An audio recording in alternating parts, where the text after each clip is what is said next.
આમાં શું છે મમ્મી?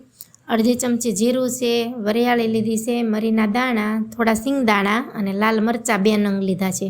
ધીમા ગેસે એને આપણે શેકી લઈએ. અને આ તેલ છે, તેલ ગરમ થાય એટલે આખું જીરું, તે ફૂટે એટલે હિંગ, લીલો કાંદો ઝીણો કટ કરેલો, તીખી મરચી છે, ટમેટાના ટુકડા, થોડું મીઠું નાખીએ અને આપણે હલાવી લેશું એટલે ટમેટા ઓગળી જશે.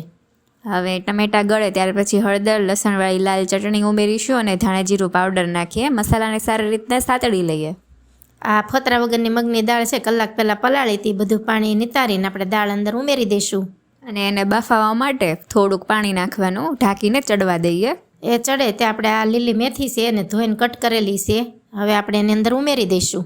તો હવે બંને વસ્તુને આપણે સારી રીતના સેટ થવા દઈએ. તો થોડી વાર બાદ તમે જોઈ શકો છો મેથીની ભાજી સારી રીતના ગળી જાય એટલે આ સ્ટેજ ઉપર જે ખડા મસાલા શેકેલા હતા એનો ભૂકો આપણે એડ કરી દઈએ.